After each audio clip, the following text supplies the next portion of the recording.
and press the bell icon. Never miss an update. Subscribe now and press the bell icon.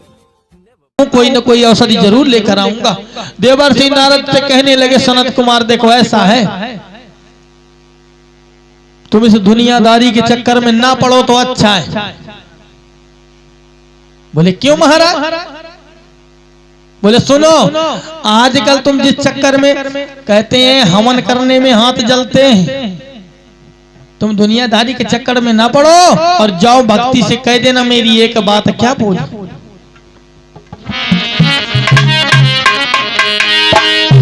अरे वैराग्य ज्ञान से ये कह दो, और वो पड़े न दुनियादारी में। अरे मानो वापत बनी आई है,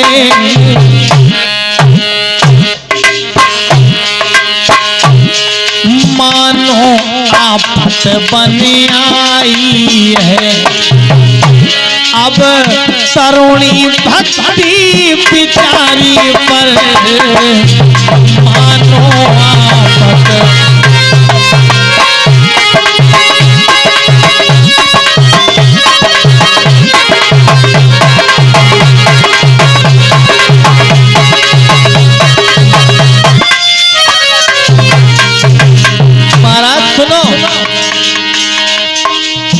आजकल जानते हो क्या चल रहा है कि श्री अन्न देव की चिंता में दुनिया माया के पीछे दौड़ रही है। ये देखो कथा हो रही है, यहाँ पर कितने लोगों होंगे, ज्यादा से ज्यादा आप लोग अंदाजा लगा सकते हैं। और अगर यहीं पर केवल जहानाबाद से दुई आ जाए तो इस बगीचा में जगह नहीं मिलेगी खड़े होने के लिए, बैठने की तो बात। क्या बताया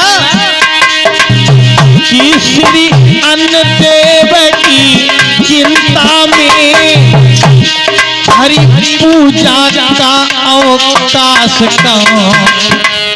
क्या बताया? इस धन के चक्कर में, माया के चक्कर में भगवान का 2 मिनट भजन करने को से लोग डरते हैं। श्री अन्न देव की चिंता में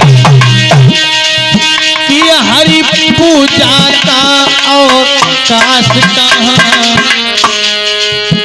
श्री पेट देव की चिंता में, श्री पेट देव की चिंता में हरि पूजा का अवकाश कहाँ।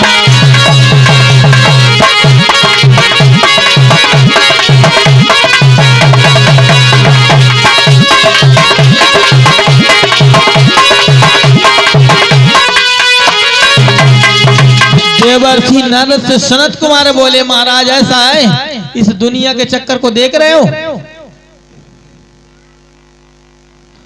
जिसको देखो वही कहता है मेरे पास समय नहीं है, जिसको देखो कहता है मेरे पास टाइम नहीं है। अगर कह दिया जाए भैया भागवत होनी है आपको 10 मिनट के लिए आना है, यार ऐसा है तुम लोग कर लो, समय नहीं है मेरे पास। मतलब इस माया के चक्कर में मनुष्य फंसकर परमात्मा को तक भूल चुका है। आज सनत कुमार समझाने लगे महाराज ऐसा है, इस कलयुग में अब धर्म कर्म को कोई मानने वाला नहीं है। ज्ञान वैराग्य भक्ति ये जब थे तब थे, अब नहीं है। देवर्षि नारद की बात को जब ऐसा नकारा है सनत कुमारों ने, तो देवर्षि नारद गिड़गिड़ाने लगे, बोले महाराज नहीं ऐसा न करो, अभी कुछ तो भक्ति है और कोई रास्ता बता दो प्रभु। तो सनत कुमार कहने लगे देवर्षि नारद से महाराज सुनो, अगर तुम ज्ञान और वैराग्य को जवान बनाना चाहते हो, तरुण बनाना चाहते हो, तो मेरी एक बात सुनो, केवल एक रास्ता बचा है, अगर कर सको। देवर्षि नारद कहने लगे महाराज आप बता दीजिए मुझको, मैं हर रास्ता अपनाने के लिए तैयार हूं, लेकिन ज्ञान वैराग्य को तरुण हो जाना चाहिए।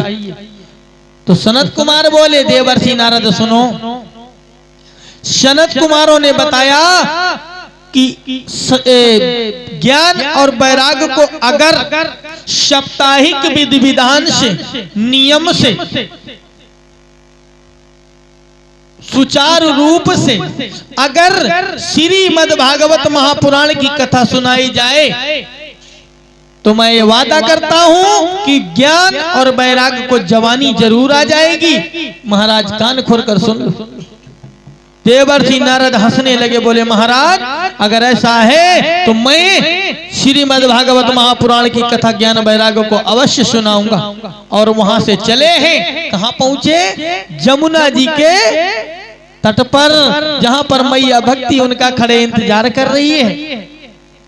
क्या बताया देवर्षि नारद ने? महाराज देवर्षि नारद कहां ले गए? मैया भक्ति और ज्ञान वैराग्य को कहां लेकर गए? केदारनाथ की गुफा में। कहां पर? केदारनाथ में। और वहां पर कथा सुनाने लगे। साप्ताहिक विधि विधान से पूजन करवाया है और कथा को नियम से सुनाने लगे और ज्ञान वैराग्य भी कथा को सुनने लगे। मेरे भागवत प्रेमियों, धीरे धीरे धीरे धीरे जब कथा 7 दिन की पूरी हो गई, कथा संपन्न हो गई, तो मेरे भागवत प्रेमियों उस कथा को सुनने से, कथा के प्रभाव से ज्ञान और वैराग्य तरुण हो जाते हैं, जवान हो जाते हैं।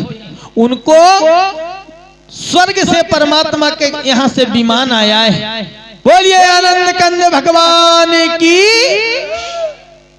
आज जैसे ही विमान आया, परमात्मा चतुर्भुज रूप धारण किए हुए बैठे हैं और माता भक्ति से क्या बोले? सुनो भक्ति, अब तुम यहाँ पर नहीं रहोगे, जो मैं कहता हूं वो सुनो। बोले क्यों महाराज, कहां जाए?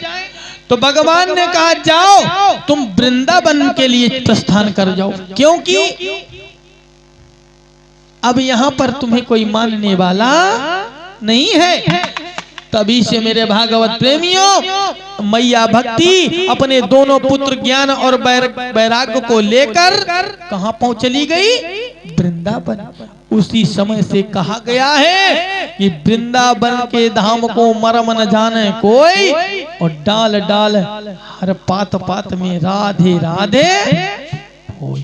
वृंदावन में आज भी भक्ति है और यहाँ पर तो भक्ति रह गई धोखे से।